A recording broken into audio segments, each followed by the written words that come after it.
Hello students, हमारी BA BSc final year की book linear algebra चल रही थी, जिसमें हमने 2 यूनिट कर लिए हैं कंप्लीट। दूसरी यूनिट में जो हमारा लास्ट चैप्टर था वो था रैंक एंड नलिटी। अब आप लोगों की रिक्वेस्ट थी कि इस चैप्टर की एक्सरसाइज के क्वेश्चन भी एक बार मैं डिस्कस कर लूँ, तो आज हम इस लेक्चर में एक ही एक्सरसाइज है, इसके एक्सरसाइज के क्वेश्चन डिस्कस करेंगे। देखो, फर्स्ट क्वेश्चन में करना क्या है, हमें find R T and N T of following linear transformation. आपको रेंज स्पेस और नल स्पेस निकालना है इन ट्रांसफॉर्मेशन का। देखो, सबसे पहले हमें फर्स्ट पार्ट में ट्रांसफॉर्मेशन क्या दी हुई है, टी हमें कहाँ से कहाँ तक दी हुई है, T from R square to R square such that T of x1 comma x2 is equals to x1 plus x2 comma x1। सबसे पहला हमारा फोकस किस पे रहेगा कि हम नल स्पेस निकालें। अब देखो, नल स्पेस का क्या मीनिंग होता है, डोमेन के वो सारे एलिमेंट सच दैट जिनकी इमेजेस अंडर टी किसके इक्वल हो जाए, 0 के इक्वल हो जाए। ठीक है, तो हमने आर्बिट्रेरी एलिमेंट लिया नल स्पेस से, तो इसका मतलब क्या होगा कि उस एलिमेंट की इमेज अंडर टी 0 के इक्वल चली जाएगी। और ये नल स्पेस से आया है, और नल स्पेस किसका सब स्पेस होता है, डोमेन का। डोमेन क्या, आर स्क्वायर, तो ये एलिमेंट कैसा दिखेगा, 2 टपल की तरह। तो हमने मान लिया कि ये यू कैसा दिखाई दे रहा है, x1 कॉमा x2 टाइप का। इसका मतलब T of x1 comma x2 is equals to 0। 0 भी कैसी, को डोमेन की 0 और को डोमेन क्या, आर स्क्वायर, तो ये 0 कैसी है, 2 टपल वाली 0 है।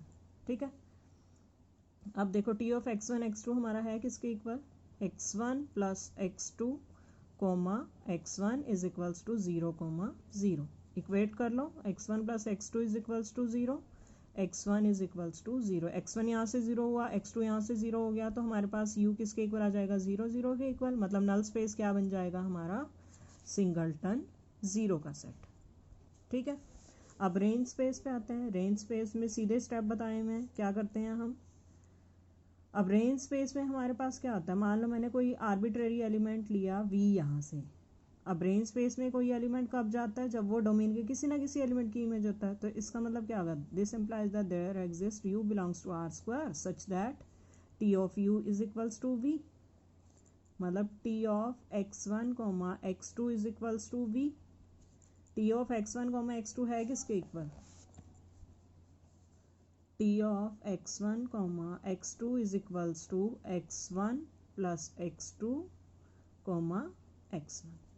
ठीक है, अब हमने क्या किया, डोमेन का मुझे पता है बेसिस, स्टैंडर्ड बेसिस की अगर मैं बात करूं क्या होता है, E1 कॉमा E2। ठीक है, अब x1 कॉमा x2 मतलब जो ये u एलिमेंट है, डोमेन का एलिमेंट है ना, x1 कॉमा x2, तो वो डोमेन के बेसिस के लीनियर कॉम्बिनेशन की फॉर्म में लिखा जाएगा। तो x1 कॉमा x2 को मैं कैसे लिख सकती हूँ, linear combination of E1 comma E2। जब भी बताया हुआ मैंने कि जब भी हमारे पास स्टैंडर्ड बेसिस के लीनियर कॉम्बिनेशन की फॉर्म में लिखने की बात आती है, तो जो आपके स्केलर्स आते हैं, ए बी लेके चलते हैं ना हम यहाँ स्केलर, वो यही के यही एलिमेंट बन जाते हैं। तो क्या बन जाएगा, x1 into E1 plus x2 into E2। दोनों तरफ टी अप्लाई कर सकते हैं, T of x1 comma x2 is equals to, ये स्केलर है ये बाहर रहेगा, x1 T of E1 plus x2 T of E2। T of E1 देखो किसके इक्वल आएगा इसके according, T of E1 means T of 1 comma 0 किसके इक्वल आएगा, 1 1 के इक्वल। ऐसे ही T of E2 means T of 0 comma 1 किसके इक्वल आ जाएगा, 1 कॉमा 0।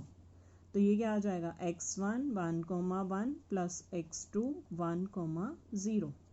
ठीक है, अब यहाँ से ये किसके इक्वल चल रहा था हमारा, v के इक्वल चल रहा था। v किसका एलिमेंट था, रेंज स्पेस का। रेंज स्पेस का आर्बिट्रेरी एलिमेंट इन दोनों एलिमेंट्स के लीनियर कॉम्बिनेशन की फॉर्म में लिखा गया। ये तो स्केलर है हमारे, है ना। इसका मतलब जो हमारे पास सेट आया 1 कॉमा 1 कॉमा 1 कॉमा 0, इस सेट ने क्या किया, रेंज स्पेस को स्पैन कर दिया। अब कोई भी सेट बेसिस का बनता है, एक तो स्पैन कर दे उस स्पेस को और एल बन जाए। अब 2 एलिमेंट्स का सेट है, स्पैन कर दिया, एक दूसरे का लीनियर कॉम्बिनेशन तो ये है नहीं, तो ऑब्वियसली एल तो जाएगा ही जाएगा। ठीक है, एल भी बन गया, स्पैन भी कर दिया इसने, तो ये क्या बन जाएगा, बेसिस बन जाएगा। रेंज स्पेस के लिए, तो इसका मतलब रेंज स्पेस की जो डायमेंशन है वो कितनी आ जाएगी, टी आ जाएगी, 2 आ जाएगी। ठीक है, तो ये आपका आ गया रेंज स्पेस। रेंज स्पेस भी हमने निकाल लिया और नल स्पेस भी हमने निकाल लिया। ठीक है, इसको जनरल फॉर्म में अगर देखो, ये तो आपके पास एलिमेंट आ गया ना इस फॉर्म में। अब जनरल फॉर्म में इसको कैसे लिखोगे, ये तो है हमारे पास x1 x1 की तरह काम कर रहा है, और ये किसकी तरह काम कर रहा है, x1 0। ठीक है, 1 मिनट। देखो स्टूडेंट्स, अब जो प्रॉब्लम आपके लिए थी वो मैं समझ गई हूँ क्या थी प्रॉब्लम, कि रेंज स्पेस का मैंने बेसिस तो यहाँ निकाल लिया। रेंज स्पेस का जो बेसिस निकाला वो मैंने क्या निकाला, 1,1,1,0। अब आंसर तो आपका इस फॉर्म में दिया नहीं हुआ, आंसर तो दिया हुआ जनरल फॉर्म उस सेट की कैसी है, रेंज स्पेस जनरली कैसा दिखाई देता है, उसका हर एक एलिमेंट कैसा दिखता है। तो इसके लिए हमें क्या करना पड़ेगा, देखो हमने क्या किया, आर्बिट्रेरी एलिमेंट ले लिया रेंज स्पेस से। अब मैं ये प्रूव कर चुकी ना कि ये वाला सेट बेसिस है रेंज स्पेस के लिए। अब अगर आर्बिट्रेरी एलिमेंट रेंज स्पेस से उठाती हूँ तो वो रेंज स्पेस के बेसिस के लीनियर कॉम्बिनेशन के फॉर्म में लिखा जाएगा। यू को मैं मान लेती हूँ, वो भी 2 टपल टाइप का होगा ना, तो यू मैंने मान लिया x1, x2 टाइप का है, वो इनके लीनियर कॉम्बिनेशन के फॉर्म में लिखा जाएगा। तो कैसे लिख सकते हैं, x1, x2 is equals to a 1,1 plus b 1,0। Simplify कर लेते हैं इसको, क्या बनेगा, a plus B is equals to x1। ध्यान रखना है कि वैल्यू हमने x1 x2 की नहीं निकालनी, a और b की निकालनी है। a और b हमारे अननोन है अभी के लिए। ठीक है, a is equals to x2, a की वैल्यू आ गई x2, तो b की वैल्यू यहाँ से क्या आ जाएगी, x1 माइनस x2। तो जनरल फॉर्म मेरे पास क्या आ जाएगी, x1 x2 जो है वो कैसा दिखाई देगा, x2 1,1 plus x1 minus x2 1,0। ठीक है, इस लीनियर कॉम्बिनेशन की फॉर्म में हमने लिख दिया इसको, मतलब ये एक तरह से टी ऑफ यू का काम कर रहा है। वो कैसा दिखाई देगा हमें,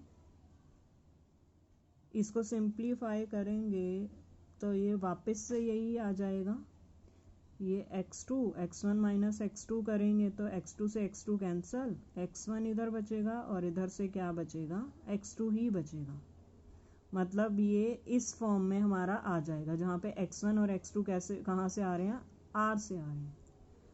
तो अगर इस टाइप का हमारा एलिमेंट जनरल दिख रहा है तो इसका मतलब ये किसके इक्वल है, आर स्क्वायर के इक्वल है। नहीं तो एक चीज़ और अंडरस्टूड है आपके लिए, इसमें हमने नल स्पेस की डायमेंशन किसके इक्वल निकाली थी, 0 के इक्वल निकाली थी, और रेंज स्पेस की हमारी किसके इक्वल आई थी, 2 के इक्वल आई थी।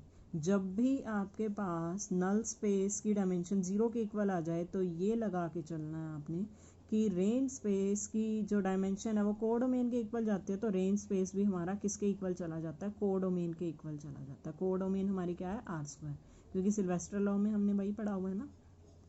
ठीक है, नल स्पेस की अगर 0 है तो रेंज स्पेस की डायमेंशन किसके इक्वल चली जाएगी, क्योंकि हमने क्या पढ़ा हुआ था, रो टी मतलब N T plus R T is equals to dimension of U. ठीक है, या कोडोमेन भी, या डोमेन भी ले सकते हैं। ये तो 0 होगी तो रेंज स्पेस की डायमेंशन इसकी डायमेंशन के इक्वल चलेगी, तो इसका मतलब रेंज स्पेस दिखाई भी कैसा देगा, यू के जैसा दिखाई देगा। ठीक है, एक और क्वेश्चन इसका 3-4 पार्ट है ना, एक पार्ट और करके देख लेते हैं इसका। थर्ड वाला पार्ट कर लेते हैं, उसमें टी कहाँ से कहाँ तक दिया हुआ, आर क्यूब से आर क्यूब। सेकेंड कर लेना, बिल्कुल सेम है, कुछ अलग नहीं दिखाई देना उसमें। T of x1, x2, x3 किसके इक्वल है, x1, x2, x3। कैसे दिखाई दे रही है ये ट्रांसफॉर्मेशन, आइडेंटिटी ट्रांसफॉर्मेशन है। ठीक है, इसमें नल स्पेस की जब बात करोगे, आर्बिट्रेरी एलिमेंट लोगे इससे, तो क्या करोगे, उसकी इमेज अंडर टी 0 के इक्वल जाएगी। उसकी इमेज है किसके इक्वल, इसके इक्वल। ये 0 के इक्वल गया तो फिर से नल स्पेस क्या बन जाएगा हमारा, सिंगलटन 0। नल स्पेस जब जब हमारा 0 बनता है तब तब रेंज स्पेस हमारा पूरा किसके इक्वल आ जाता है, डोमेन के इक्वल। ठीक है, सेम वही वाला ही प्रोसेस है। अब इसके बाद हम आते हैं, एक बार सेकंड पार्ट भी देख लेते हैं। इसमें T of x1 comma x2 किसके इक्वल दिया हुआ है, x1 comma x1 plus x2 comma x2। Null space की जब आप बात करोगे, सेकंड पार्ट है ना फर्स्ट का, नल स्पेस की बात करोगे तो ये वैल्यू ज़ीरो के इक्वल रखोगे, x1 x2 दोनों ज़ीरो आ जाएंगे, नल स्पेस यहाँ सीधा ज़ीरो के इक्वल आ गया। ठीक है, अब वही चीज़ तुम्हें समझाने की कोशिश करूँ। सिल्वेस्टर लॉ क्या था, N T plus R T is equals to dimension of U. Dimension U क्या है यहाँ, डायमेंशन आर स्क्वायर। तो आर टी की डायमेंशन किसके इक्वल आ जाएगी, डायमेंशन आर स्क्वायर के इक्वल। तो आर टी हमने पढ़ा हुआ ना, दो स्पेस की अगर डायमेंशन सेम है तो वो दोनों स्पेस ही आपस में इक्वल होते हैं। तो आर टी हमारा किसके इक्वल हो जाएगा, आर स्क्वायर के इक्वल हो जाएगा। रेंज स्पेस पूरा इसके इक्वल आ जाएगा। ठीक है, कोडोमेन के इक्वल नहीं जाएगा, डोमेन के इक्वल जाएगा जब हमारा range null space singleton zero है। ध्यान रखना इस चीज़ को, सिल्वेस्टर लॉ यूज़ करना है हमने यहाँ। ठीक है, इसके बाद इसका फोर्थ पार्ट थोड़ा सा कंफ्यूजिंग है, मैं इसको अभी नहीं करवा रही, बाद में देखेंगे इसको। अब सेकंड क्वेश्चन में देखो हमारे पास क्या है, find the range, rank, null space, nullity for zero transformation and identity transformation. Identity transformation तो यही थी, हो चुका है हमारा। अब जीरो ट्रांसफॉर्मेशन का क्या मीनिंग है कि मान लो टी हमारी वी से वी पे है, जीरो ट्रांसफॉर्मेशन का क्या मीनिंग होता है कि T of V is equals to zero for all V belongs to V. ठीक है, यू से वी ले रहे हो या जो भी आप लेना चाह रहे हो, for all U belongs to U. ठीक है, अब यू के सारे एलिमेंट पे जिसमें मर्जी आप टी अप्लाई करो सारे जीरो के इक्वल जा रहे हैं, और नल स्पेस में कौन से जाते हैं, वो वाले एलिमेंट जिन पे टी अप्लाई करो जीरो के इक्वल जाएं। और ट्रांसफॉर्मेशन क्या है, यू के सारे एलिमेंट पे टी अप्लाई करने पे जीरो जा रहे हैं। तो यहाँ से सीधा सीधा क्या दिखाई दे रहा है कि नल स्पेस मेरा किसके इक्वल हो जाएगा, यू के इक्वल, डोमेन के इक्वल चला जाएगा। अब यहाँ पे फिर से सिल्वेस्टर लॉ यूज करो। सिल्वेस्टर लॉ क्या कहता है, null space plus range space की dimension is equals to dimension of U. ठीक है, अब नल स्पेस की डायमेंशन अगर यू की डायमेंशन के इक्वल आ गई है तो रेंज स्पेस की डायमेंशन मेरी कहाँ जाएगी, ये तो यहाँ से कैंसिल हो जाएगी सीधा। तो रेंज स्पेस की डायमेंशन कितनी बची, जीरो के इक्वल। तो रेंज स्पेस में हमारे पास क्या आ जाएगा, सिर्फ जीरो एलिमेंट आ जाएगा, जीरो स्पेस बन जाएगा रेंज स्पेस हमारा। ठीक है, ये चीज़ बहुत इंपॉर्टेंट है। जब नल स्पेस जीरो हो तो आपका रेंज स्पेस डोमेन के इक्वल ही चला जाता है, जब नल स्पेस पूरा का पूरा डोमेन हो तो रेंज स्पेस आपका जीरो के इक्वल चला जाता है। ठीक है, ये बहुत इंपॉर्टेंट था रिजल्ट। इसके बाद देखो थर्ड क्वेश्चन जो है ना आपका, डिट्टो एग्जाम्पल नंबर 3 जो मैंने करवाया एग्जैक्टली वैसा ही है, ये आप खुद करोगे। फिफ्थ और सिक्स्थ आपका बिल्कुल वही चीज़ है। देखो आर क्यूब से R4 है ना हमारे पास, रेंज इससे जनरेट हो रही है, बस आपको यहाँ पे एक्स्ट्रा एलिमेंट लेने हैं। रेंज इससे जनरेट हो रही है तो मतलब ये डोमेन के किसी ना किसी एलिमेंट का इमेज बनेगा। डोमेन क्या है, R3 है, मतलब दो एलिमेंट की इमेज तो आ गई। E1 की इमेज ये मान लेना, E2 की इमेज ये मान लेना, E3 की क्या मान लोगे, 0 0 0 0 मान लो। बस वहाँ से आपके पास लीनियर ट्रांसफॉर्मेशन बन जाएगी। ठीक है, बिल्कुल ये भी एग्जाम्पल जैसे ही है, कोई दिक्कत नहीं आने वाली। मैं आपको करवा रही हूँ फोर्थ क्वेश्चन। ये फोर्थ क्वेश्चन ऐसा है जो आपका एग्जाम्पल के टाइप वाला नहीं है। ठीक है, देखो हमें लीनियर ट्रांसफॉर्मेशन निकालनी है, दिया क्या हुआ, टी हमें दी हुई है R क्यूब से R4। नल स्पेस किससे जनरेट हो रहा है, अभी तक हमारे पास ऐसा कोई क्वेश्चन नहीं आया था जिसमें नल स्पेस जनरेट हो रहा। Generated by 0 1 -3 0 -3 4। नल स्पेस अगर किन्हीं वेक्टर से जनरेट हो रहा है इसका मतलब वो वेक्टर्स नल स्पेस में बिलोंग कर रहे हैं। ठीक है, ये वेक्टर नल स्पेस से बिलोंग करने का क्या मीनिंग है कि इनके ऊपर जब आपने टी अप्लाई किया होगा तो वैल्यू किसके इक्वल आई होगी, जीरो के इक्वल आई होगी। जीरो कौन सी, जीरो किसी न किसी की इमेज बनी है ना, इमेज कहाँ से आ रही है, R4 से, मतलब ये जीरो कैसी है, 4 टप्पल वाली जीरो। ठीक है, ये भी एंटी से आ रहा है, एंटी से आने का फिर से क्या मीनिंग, इन पे जैसे ही आप टी अप्लाई करो आपके पास जीरो एलिमेंट आ रहे हैं, मतलब टी ऑफ 0 -3 4 भी क्या है, 0 0 0 है। अब एक चीज़ देखो, डोमेन की डायमेंशन कितनी है, 3, मेरे पास दो एलिमेंट आ चुके हैं। अगर मैं एक एलिमेंट स्टैंडर्ड बेसिस से ले लूँ, इवन ले लूँ 1 0 0, उसकी इमेज मैं अपनी मर्जी से कुछ भी मान, अब देखो अगर मैं 0 0 0 मान लेती हूँ इसकी इमेज, तो ट्रांसफॉर्मेशन क्या बन जाएगी, जीरो ट्रांसफॉर्मेशन बन जाएगी। लेकिन मुझे वो तो बनानी नहीं है, मुझे कुछ तो अलग बना के दिखाना है ना। तो मैंने इसकी इमेज क्या मान ली, अपनी मर्जी से आप कुछ भी मान सकते हो। यहाँ पे 2 0 0 0 1 0 0 0 0 1 0, जितनी आप चेंज करोगे ना यहाँ इमेज, वैसे ही आपकी लीनियर ट्रांसफॉर्मेशन की जनरल फॉर्म चेंज होती जाएगी। इस पे सारा कुछ हमारा डिपेंड करेगा। ये आपने एलिमेंट चेंज किया 1 1 1 1 1, कुछ भी ले सकते हो, आपकी फाइनल लीनियर ट्रांसफॉर्मेशन फिर चेंज हो जाएगी। फिर एलिमेंट चेंज किया, फिर चेंज हो जाएगी। लीनियर ट्रांसफॉर्मेशन या दुनिया भर की निकाल सकते हो यहाँ पे। ठीक है, हमने सबसे इजी ऑप्शन लिया 1 0 0 0। ठीक है, अब मेरा काम क्या रह गया, अब मैं ये चेक करके देखती हूँ कि क्या ये वाला सेट जो बन रहा है वो LI है। अगर ये LI तो है तो मेरे पास डोमेन का बेसिस बन जाएगा, डोमेन के बेसिस की इमेजेस आ जाएंगी, फिर मेरे लिए लीनियर ट्रांसफॉर्मेशन निकालना ईजी है। कैसे चेक करते हैं, सबसे इजी मेथड 0 1 -3 0 -3 4 1 0 0। डिटर्मिनेंट चेक कर लेते हैं, 1 4 -9 -5 नॉट इक्वल्स टू 0 आया ना, इसका मतलब ये LI है, बेसिस बन गया। अब मेरे पास डोमेन के बेसिस के एलिमेंट्स की इमेजेस आ चुकी हैं।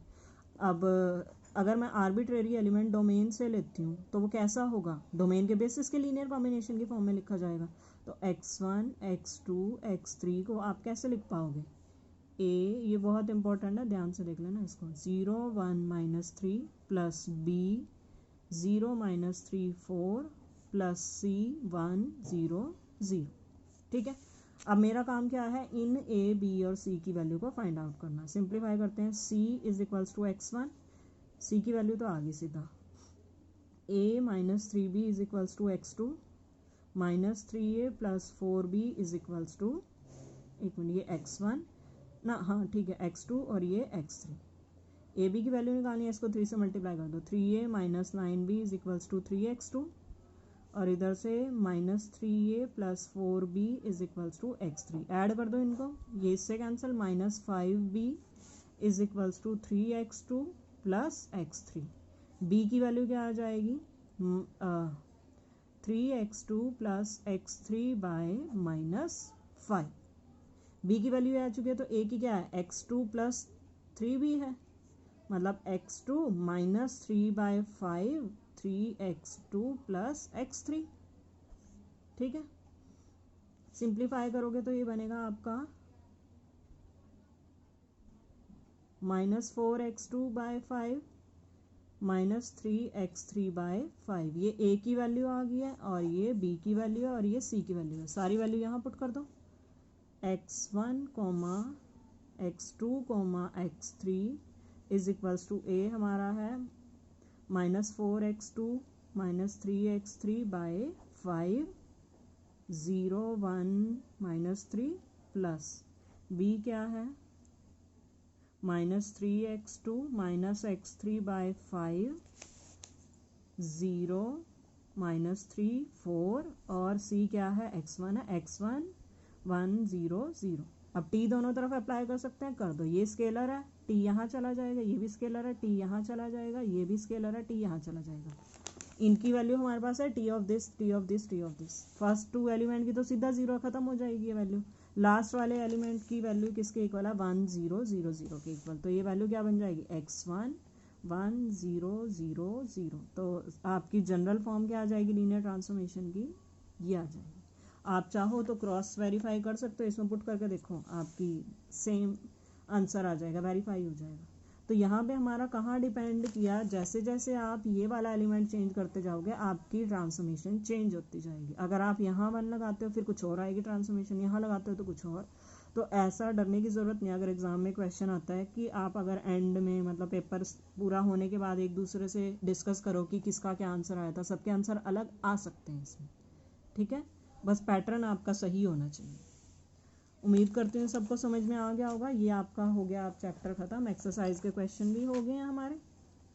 फिर भी कोई आपकी क्वेरी रह जाती है तो आप मुझसे पूछ सकते हैं। Thank you students.